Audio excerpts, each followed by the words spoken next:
Hi there, it's Lisa Wilson with the Raw Food Institute. Listen, we just locally did a show at the Simsbury Inn and we decided to make it really fun and do 6 TED-style talks. We literally brought in 6 experts from right here in the Valley. We banged them out. They were 25 minutes or less and they are packed. I asked all of these local experts to pack this with local information. So you're going to get local experts on GMOs, you're going to get organic farming, you're going to get children's health, you're going to get local accomplished authors, you're going to get motivational speakers. It's an amazing series. We have such rich talent here in the Valley. It's kind of mind-numbing to be able to live here and to be friends with some of these people. So I'm sorry you missed it if you didn't make our event. There were I think 80 people there. It was standing room only. We had a fantastic event. And we would love to see you at one of our future events. But until then, you can catch all of that, the whole series, right here on Simsbury TV. I hope to see you next time. Thank you and good morning. I'm glad that you're all here. And thank you to Darren for giving us that presentation about the organic farming. It's such a critical part of our lives now. And if we want to have health, then we need to be focusing on our food and what we're putting in our bodies. And so my name is Elaine Titus, and I've just spent the last 3 years of my life focusing on food policy advocacy and lobbying the legislature and educating people about GMOs, because I feel very passionate about the fact that we're having all these just incredible illnesses in the United States and illnesses in our children, and that's not normal, and even my own. And I really think that GMOs are one of the root causes of the illness. And the fact that you're here and that you came to the Raw Food Institute, you guys are equipped to really go out into the world and heal yourselves and heal the planet by what you're doing. And I charge the rest of you too to think about what GMOs are, and I'm going to give you more details about what GMOs are. Connecticut, I'm the founder of GMO Free Planet, and I work with Connecticut CONFACT, Connecticut Families Against Chemical Trespass. And we had a campaign called GMO Free CT, and we were the first, Connecticut was the first state through our group and the work that we did to have GMO labeling in the nation. The very first state.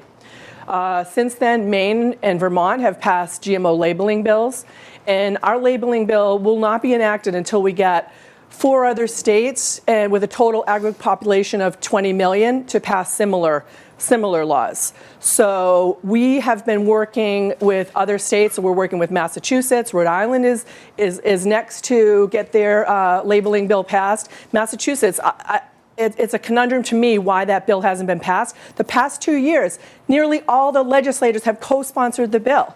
So there's a lot of politics going on, but we need to basically we need to take back our government, and that's how we got our labeling bill passed. We had 40,000 calls to the governor's office. They couldn't take it anymore. They had to stop answering their phones because they never get a response, and we never would have gotten this bill without all of you and making an impact and calling your legislators. So,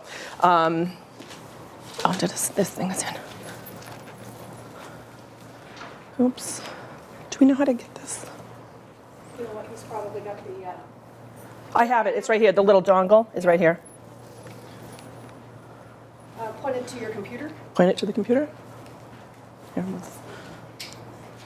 So I believe, like I was saying, that if we eat GMO-free and organic, that we can change ourselves in the world. The way, and especially our own health and the health of the planet.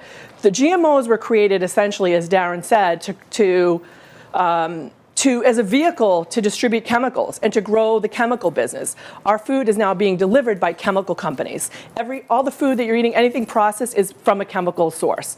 And if we were to change the way that we're eating, and we're seeing huge, as Darren mentioned, huge increases in organic farming and in organic purchases, it's doubled in the last 10 years. And that doubling is amazing, because through eating GMO-free and organic, we're healing our bodies, we're healing the planet, we're healing the bees, we're healing the insects, we're healing our water, because all these chemicals are going into our water sources and the environment.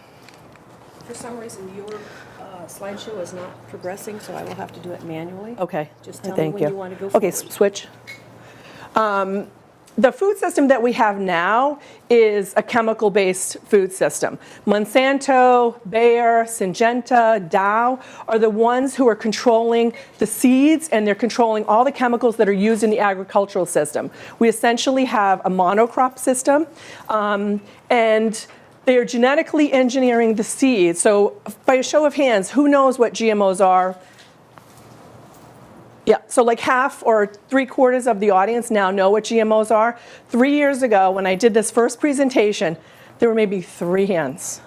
And I didn't know about GMOs until I started studying to become a holistic health counselor.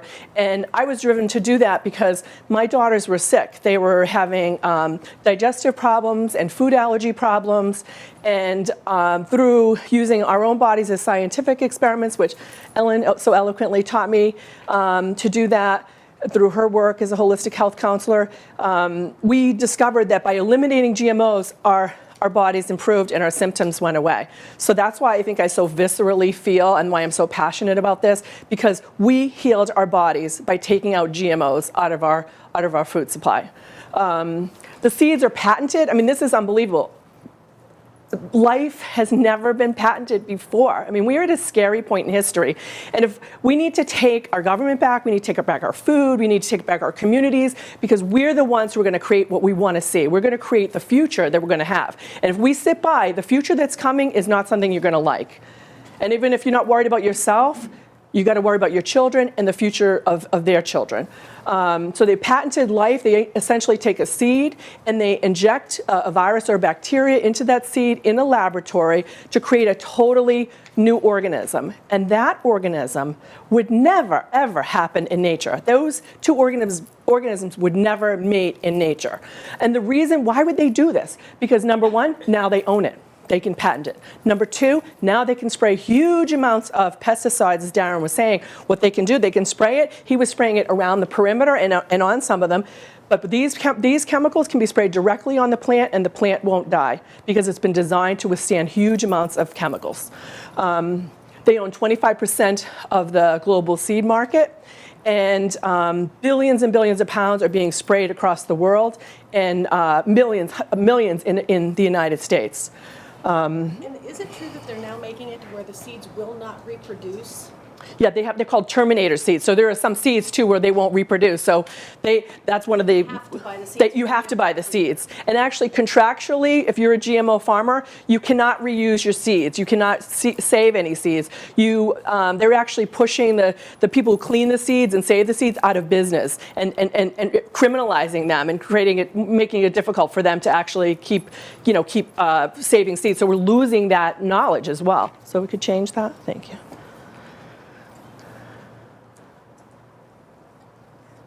How about if we just pulled it up, like redid it? Like if we pulled it up again, maybe? Okay, I'll try it. Okay. So as I was saying, these same companies, and we all know chemical companies, there are good things about chemical companies because we need them in our lives, but we don't need them in our food system. These same companies, Monsanto is one of the main companies who are in this market, and they own 25% of the seed supply, as I said. They're the ones that brought us PCBs, which contaminated the rivers, DDT, and which have been chlorofluorocarbons, which were the aerosols, which were depleting the ozone layer. All those things have been banned. And a recent study came out from the World Health Organization that said that this was just recently, that just came out, that the glyphosate that's in Roundup, which is the consumer product that you see and the product that the farmers use, is a probable carcinogen. Now, I read an article that said that the FDA already knew that. The EPA and the FDA already knew in 1985 that glyphosate was a probable carcinogen. So this isn't news. But with that information, and because of all this labeling effort that we've created and all the awareness that we've been building, we're now ready to talk about a ban. And we've got to start pushing for a ban because this is not going away. They're going to start genetically modifying potatoes, tomatoes, apples. Yeah, there's a new browning apple that just got, and now it won't, and the apple that won't brown. Like, who has a problem with browning apples? I mean, other than if you slice it and you leave it out for an hour and you don't eat it, or you want to take it for lunch. Okay, so just put a little lemon cinnamon on it if you don't want it to brown. I mean, they're solving problems. Yeah, or just eat it. Right, just eat it just the way it is. Novel idea, exactly. Just eat the apple. Don't save it. So let me just open the. Well, I had it, but it was Okay, I'm going to just grab this so I can see where I'm going next. Thank you. So I'm going to use my notes. Sorry about that. We come prepared. So I'm taking a commercial message. So this technology, like I said, it's been on the market for about 20 years, so it hasn't been here forever. Like they'll tell you, oh, it's been forever. We've been doing the genetically modifying forever. No, it's only been in the market for 20 years, and that's where we've seen the increasing rise in illness. It's all connected. It's not like they say, oh, correlation is not causation, but come on. I mean, how much correlation do we need to see to be, and even our own bodies. You take it out of your body and you feel so much better, and your allergies decreased, and your stomach feels better. You don't need to take Tums, and you don't need to take medications if you're having digestive issues. You need to change what you're eating, as you've all learned here through detoxing. The testing is only 90-day testing, so there's not like years and years of testing. The testing is 90 days, 3 months. That's it. And the federal government has considered these products generally regarded as safe, which means they actually don't even have to be studied by the FDA. The chemical companies then deliver a research that they've actually paid for and created and designed, the 90-day testing, to the FDA to tell them that this product is safe. And the FDA just says, okay, no problem. And then you wonder why would the FDA do that? Aren't they looking out for our interests? My world was shattered when I grew up, thinking the government was there to support us and take care of us, and that I grew up with this idealized view. I mean, I woke up too late, honestly. I woke up at 50. I'm embarrassed about that. But I realized that these government entities are not protecting us. They're all owned by the corporations. The lobbyists are there. They basically are with them day in and day out every single day. You go to the Capitol, there's a book this thick of lobbyists. Who's lobbying for you? Right? If you're not doing it, then those people are being hurt. This book, this is just Connecticut. A book, seriously, an inch and a half to 2 inches thick of registered lobbyists who are lobbying for their own purposes. So we have to take back our food, we have to take back our water, we have to take back, which is fluoridated, which some of you may not be aware of.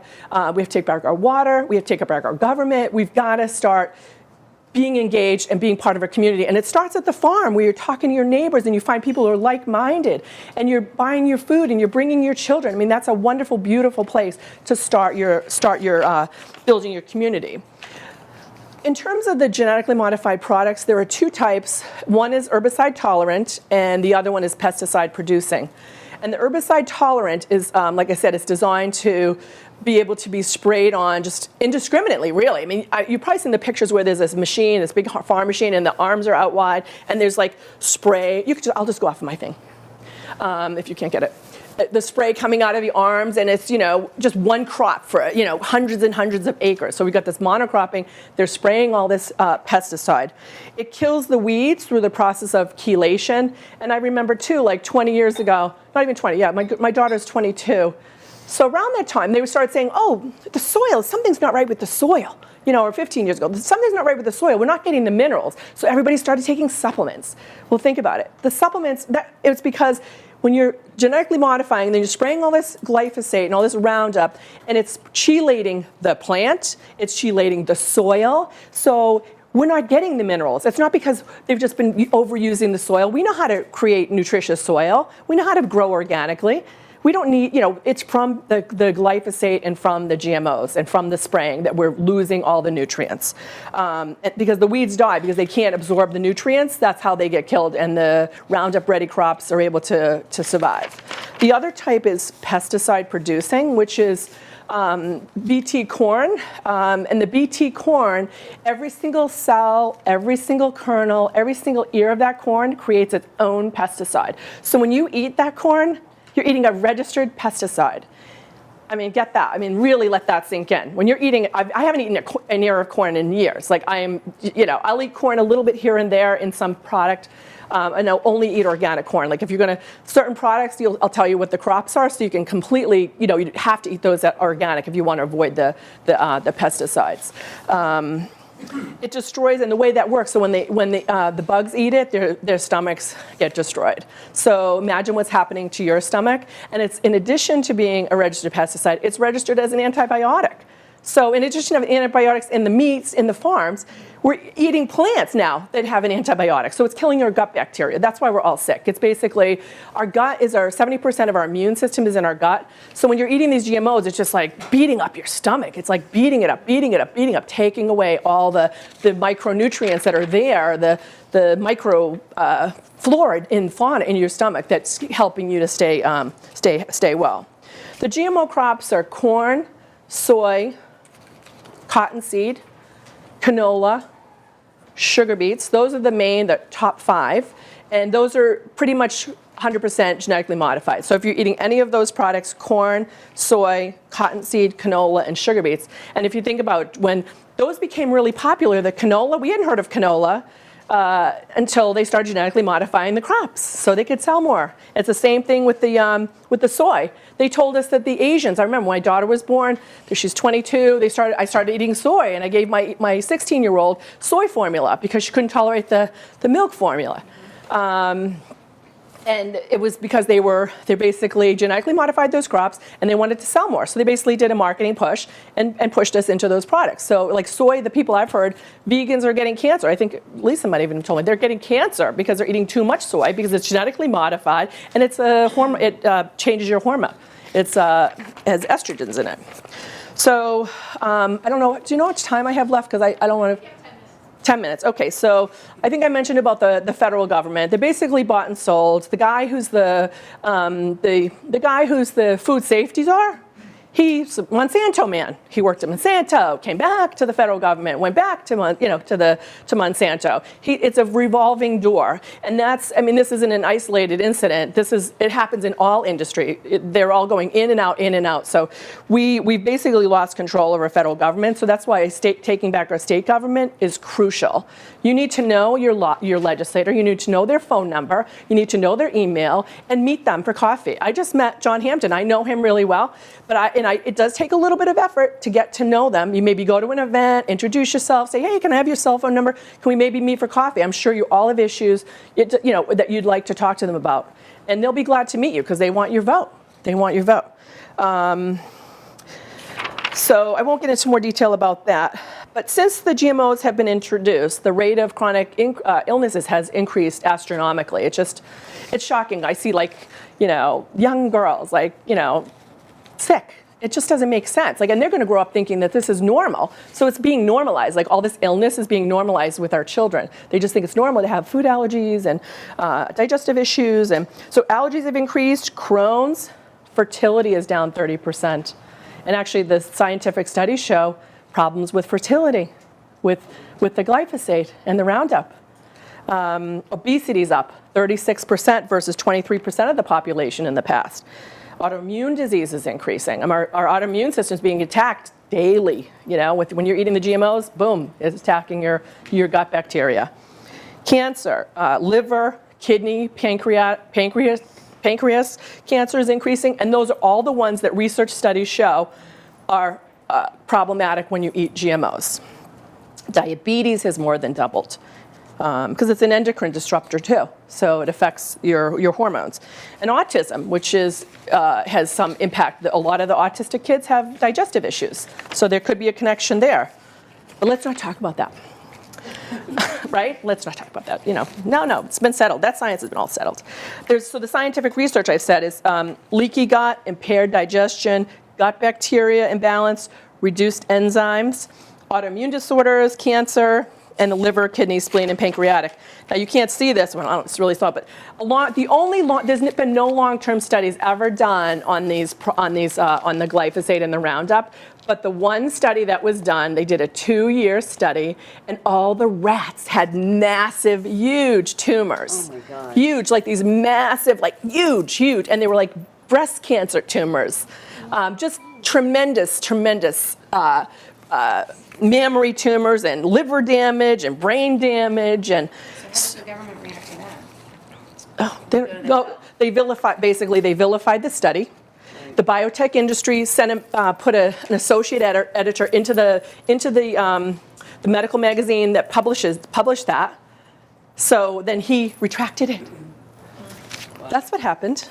That guy was vilified. Same thing happened when the man came out initially, when the man came out initially about the GMOs when they were first introduced, and everyone was applauding him. Wow, you found out that the GMOs aren't going to be good. And he lost his job, he lost his lab, he was, he just completely vilified. So anybody who comes out. But the thing is, that's the first person who's, he's like at the front, you send out your little people in battle. He comes out, he's the first guy, he gets killed. But then we're sending out more troops. We're going to keep sending out the troops. We got to keep going. We can't give up. We got to keep sending out the people into battle. Get out, talk to people, tell people what's going on, change what you're eating. Our own little internal battle, we just buy the food that makes us feel good and makes us feel healthy, and that's the organic food and the non-GMO. If we don't change what we're doing and we don't create a new future for ourselves, it's going to be, we just have an uncertain future. I mean, farmers are being sued for patent infringement.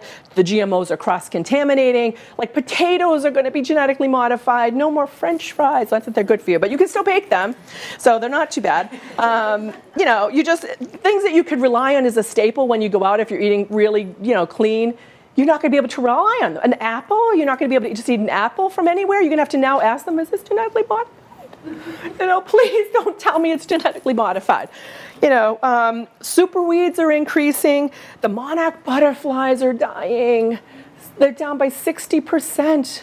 And it's because this glyphosate kills the milkweed, which is what they live on. I mean, that's like shocking. Like you would think, like if things were all working the way they should, right? The government would go, oh my God, let's ban that. But it's not happening. So we can't, we've got to take our government back. We cannot, because they're not working for us anymore. The bee population is declining by 40, 50%. The bees are the ones that create our food. They're the ones that pollinate our plants. They're the ones that create our food. I mean, we can't live without a bee. We can't live without bees. The biodiversity will continue to be destroyed, and we'll have the monoculture. And we continue to have huge problems with infertility. I was in the magazine that we get, the holistic local free magazine, every other page was for fertility. The whole thing in April, I was thinking, well, it's spring, I guess, they're going to talk about fertility. Fertility, everything was about fertility. And that's not normal either. We were trying not to get pregnant. What the heck happened? Now we can just have sex anytime, have a good time. You don't have to worry now because you're probably, going to have a problem. It's crazy. It's like we're living in like an upside down world, and you got to laugh because it's just crazy, right? You're like, this can't be true. So we're going to create new possibilities. And so we're going to create a GMO-free planet. We have the power to create this, and we can have clean, healing, nutritious, GMO-free and organic food for ourselves and our families so we can have abundant health. And you've seen it. Anybody who's come through Lisa's Raw Food Institute has seen that, the transformation after only a week. I'm like getting like chills, like just even thinking about that. What we can create. And you're going to vote with your dollars. Buy organic. Focus on what you're eating, not just like that old paradigm of fat and sugar and all these other things. You want to focus on organic and GMO-free. We're going to pass state law. We have been passing state laws for GMO labeling, even though they spent $100 million against us for Colorado, Washington, Oregon. They spent $100 million fighting against us, and we almost won. Think of what we can do, the people. We're the people. This is our country, and we need to take it back. We need to pass more bans. Now the door is open. We're going to start banning these products. We're not going to take it anymore because I don't want to eat glyphosate. I don't want to eat Roundup in my food. The blue and white bottle, that's what you're eating. Take it and just maybe use that as a condiment. That's basically what we're doing, right? That's really what's happening. And as Darren said, it's on the plant. It's in the plant. You can't just wash it off. It's not like you can wash it off. Pressure restaurants to serve more food and ask for it. So we'll create it. So the way you do that is excellent. You buy organic, you buy GMO-free, you buy the non-GMO. I don't know if everyone has seen this, but I'm sure you've seen the supermarket. The non-GMO Project Verified. It's a blue and orange and white little symbol, and there are over 20,000 products that now have this symbol. These are not any more expensive. So if you're on a budget and you're worried about cost, then this is the way to go. The next highest level is organic. I would choose organic in like 90% of the cases if you can. But certainly for the corn, the soy, the cottonseed, the canola, and the cottonseed is in potato chips. If you're wondering where would I find cottonseed, it's in all your potato chips. We found the Kettle brand is good, although it's not organic. But I think they do have one organic bag of those. And then grow your own garden is a wonderful way to do this. Sprout your own beans, which you've all learned too, right? How to sprout your own beans. It's so cheap. You take a lentil bean, you put in some water, soak it overnight, and then you rinse it for a day or two, a couple times a day, and woo, you have like this amazing nutritious food, and it's inexpensive. So we can do it. Join your local CSA. And contact your legislator. Email them, call them, create a relationship with them. So when there's an issue that comes up, you'll have a contact. You'll have someone to call to help you with the process. And then join a GMO-free group. There's a website. I have sheets outside on the table with some resource information if you want to get more information and you want to get more involved as well. But you can go to gmofreeawareness.org. It's gmofreeawareness.org. And they have the list of all the states and all the groups in all the states. So minimally, like if you were in Massachusetts, they're having hearings all the time, they're having rallies, you could go and just join a rally. So I charge you with creating the world you want to see and create a GMO-free planet, an organic world, so that we can all have the health and the life that we really want and desire. So thank you. Thank you. Thank you.